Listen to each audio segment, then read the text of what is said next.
खुद पर ध्यान दें, औरों पे नहीं। खुद पे फोकस करें, दूसरे को नज़रअंदाज करें। तो आज हम लोग बात करने वाले हैं इसी विषय में कि खुद पे ध्यान देना ज़्यादा ज़रूरी है या दूसरों पे फोकस करना ज़्यादा ज़रूरी है। तो वीडियो को गौर से देखिएगा, उसके बाद आपको खुद समझ में आएगा कि हम क्या कर रहे हैं। अपने आप को देखना सबसे ज़्यादा ज़रूरी है। एक छोटी सी कहानी के माध्यम से आज हम आप सभी को समझाने वाले हैं कि खुद पे ध्यान देना खुद के लिए कितना फ़ायदेमंद होता है। दरअसल जितने भी हम लोग आम जनरेशन से हैं, आम फैमिली से बिलोंग करते हैं, जो एक जनरल फैमिली से बिलोंग करते हैं, उनके लिए ये वीडियो जो है खास विशेषतः बहुत ही ज्ञानवर्धक है और काम के लायक है। तो वीडियो को स्किप ना करें। एक छोटी सी कहानी के माध्यम से हम आपको समझाने का कोशिश करेंगे कि खुद पे ध्यान देना कितना ज़रूरी है। अगर हम खुद पे ध्यान दें तो हम अपने जीवन का हर एक मुकाम जो हमें चाहिए वो पा सकते हैं।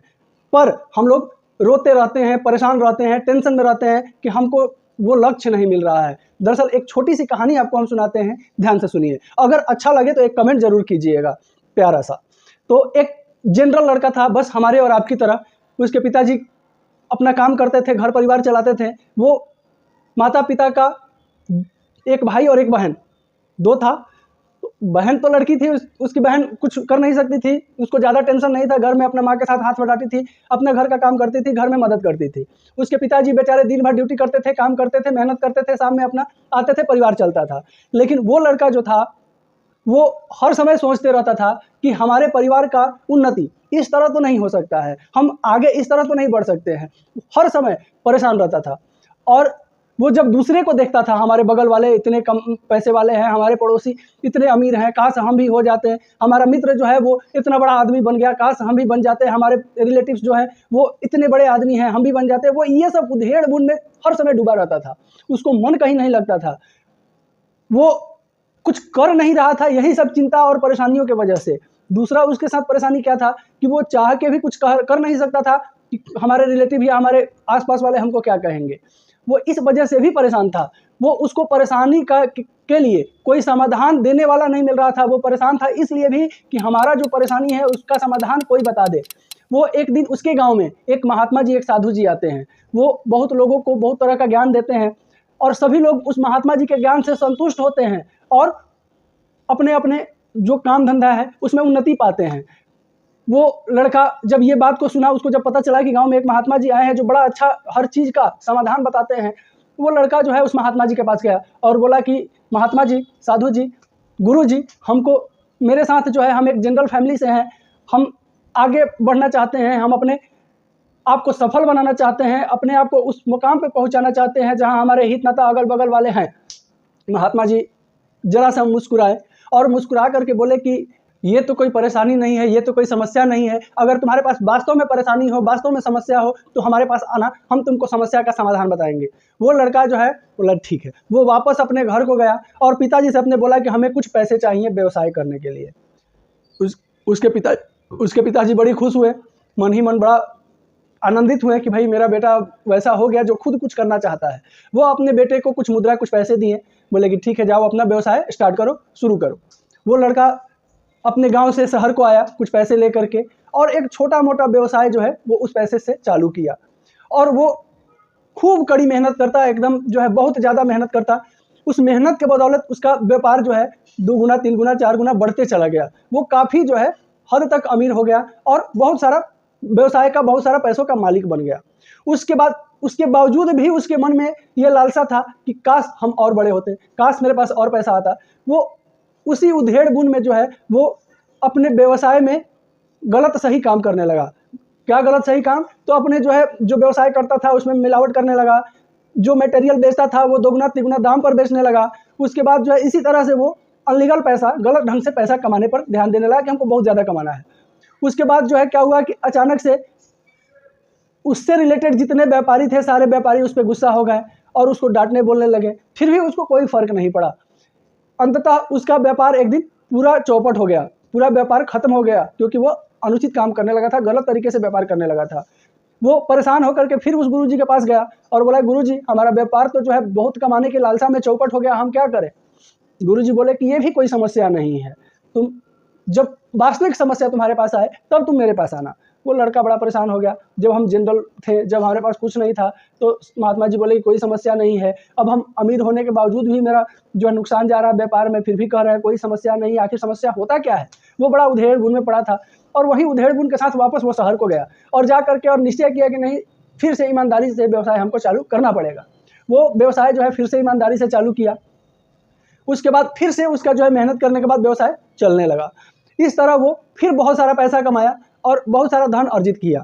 उसके बाद जब बहुत सारा धन उसके पास अर्जित हो गया, तो वो कुछ धन जो है वो महात्मा जी को ले जा करके देना चाहा। बोला कि भाई, हो सकता है वास्तव में आगे चल के उस महात्मा जी से हमको कोई ज़रूरत पड़ जाए, क्योंकि जब पास में पैसा आता है तो आदमी का दिमाग होता है कि हम कुछ भी खरीद सकते हैं, कुछ भी ले सकते हैं।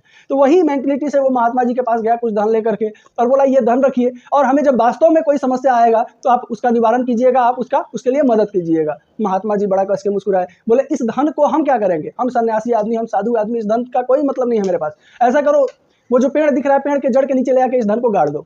महात्मा जी के पास वो लड़का जो है धन गाड़ करके फिर वापस आया। बोला कि ठीक है, हम तो गाड़ दिए, पर बताइए वास्तव में सबसे बड़ा समस्या इंसान के लिए क्या है। फिर महात्मा जी बोले कि समय आने पर हम तुमको जरूर बताएंगे, जब वास्तव में तुम्हारे पास समस्या आएगा, वास्तव में तुम्हारे पास परेशानी आएगी, तब हम जो है उसका समाधान तुमको बताएंगे। वो जो युवक था वो बोला ठीक है। फिर वापस को अपना शहर को गया और फिर से व्यापार जो है अपना इसी तरह बहुत अच्छे ढंग से चलाने लगा।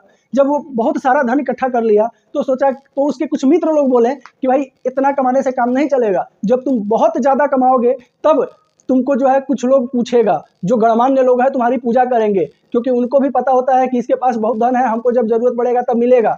जब तुम्हारे पास उनके लेवल का धन नहीं आएगा तब तक तुम अमीर नहीं कहलाओगे। वो लड़का जो है बड़ा सोच में पड़ गया। बात तो सही है, जब हमारे पास उस लेवल का धन आएगा कि जो हमारे लेवल से ऊंचे लोग हैं वो लोग हमको पूछें, तब कहीं जा कर के हम अमीर बन पाएंगे। वो लड़का जो है फिर से अपना वही गलत धंधा जो है मिलावट वाला स्टार्ट कर दिया। बहुत सारा धन कमा लिया, बहुत सारा धन कमाया। कमाने के बाद एक दिन क्या हुआ कि उसका व्यापार फिर से जो है चौपट हो गया, पूर्णतः चौपट हो गया। एकदम जो है वो लड़का कंगाल हो गया, दिखावा के चक्कर में और लोगों के कहे के चक्कर में एकदम कंगाल हो गया। अंत में वो फिर से गुरुजी के पास गया और बोला, गुरुजी अब क्या करें, हम तो कंगाल हो गए, हमारे पास कुछ भी नहीं बचा। गुरुजी बोले कि वास्तविक दुख ये भी नहीं है, तुम्हारे पास जब वास्तविक दुख आएगा, वास्तविक कष्ट आएगा, तब तुम हमको हमारे पास आना।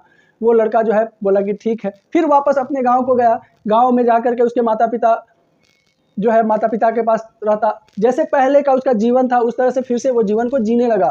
देखते देखते उसकी माँ गुजर गई, उसके पिताजी भी गुजर गए और उसकी बहन का शादी विवाह सब हो गया, घर में कोई नहीं। वो लड़का जो है बहुत परेशान, अब क्या करे, अब तो जो है खाने के लिए भी कुछ हमारे पास नहीं है, अब इससे बड़ा दुख क्या हो सकता है। उसके गुरुजी जो है वो गुरुजी के पास गया। गुरुजी बोले कि क्या प्रॉब्लम है। वो अपना सारा बात जो है गुरुजी को बताया। हमारे पास हमारा कमाया हुआ धन भी नहीं रहा, हमारे माता पिता भी नहीं रहे, हमारे सगे संबंधी भी हमको नहीं पूछ रहे हैं। उसके बाद जो है गुरुजी बोले कि ये भी वास्तविक प्रॉब्लम नहीं है। वो बड़ा परेशान हो गया कि आखिर वास्तविक प्रॉब्लम है क्या, वास्तविक समस्या है क्या, हम खुद को कैसे पहचाने। तो गुरुजी बोले कि सबसे पहले तुमको खुद को पहचानने की ज़रूरत है कि हम क्या हैं। तुम्हारे माता पिता, रिलेटिव्स, इधर उधर आसपास पड़ोस जो भी है, तुम खुद को पहचानो कि हम कौन हैं, और तब तुम मेरे पास आना। वो लड़का बड़ा परेशान। जब वो जाने लगा वापस, तो उसके गुरुजी जो है वो वापस बुलाए उसको, बोले कि तुम्हारा जो धन है वही पेड़ के नीचे गाड़ा हुआ है, जाओ ले लो, वो हमको नहीं चाहिए। वो लड़का मन ही मन बड़ा खुश हुआ कि चलो कम से कम खाने को भी मेरे पास नहीं था, कुछ धन तो मेरे पास आया। वो धन को वापस से लिया और फिर वापस शहर को गया। और इस बार वो एकदम मन में निश्चय किया था कि सबसे बड़ा व्यापारी मैं बन के दिखाऊंगा इस धन से। और वास्तव में वो लगन के साथ, मेहनत के साथ और ईमानदारी से अपने आप को पहचाना और बहुत बड़ा व्यापारी वो बन के दिखाया। जब वो बहुत बड़ा व्यापारी बन गया, जो रिलेटिव्स उससे मुंह फेर लिए थे उसके गरीबी में, जो अपने उसके नहीं थे, वो लोग भी उसके पीछे पीछे जो है उसी तरह जैसे पहले हुआ करते थे वो आ गए। और सभी लोग न चाहते हुए भी इससे बातें करने लगे। उसको फिर भी संतुष्टि नहीं मिल रहा था। वो गया गुरुजी के पास, बोला गुरुजी मेरे पास तो सब कुछ है, धन फिर से कमा लिए हैं, सारे रिलेटिव्स हमसे बात कर रहे हैं, जो एक समय में मेरा साथ छोड़ दिए थे कोई हमको पूछने वाला तक नहीं था। आज के समय में जब हम धन कमा लिए, जब हम कुछ बन गए, तो हमको चारों तरफ से लोग जो है पूछ रहा है, सेवा कर रहा है। जो हमारे साथी संगाती थे वो भी हमको एक समय में नहीं पूछ रहे थे, वो भी आज हमारे पीछे पीछे चल रहे हैं। तो गुरु जी बोले कि सबसे बड़ा सुख यही है कि अपने आप को पहचानो। जिस दिन अपने आप को पहचान जाओगे उस दिन जीवन का सबसे बड़ा सुख मिल जाएगा। चलिए, अगर मेरा वीडियो अच्छा लगे तो एक लाइक जरूर कर दीजिएगा। चैनल पर नए होंगे तो चैनल को सब्सक्राइब करना ना भूलिएगा। एक प्यारा सा कमेंट जरूर कीजिएगा। नमस्कार, जय हिंद।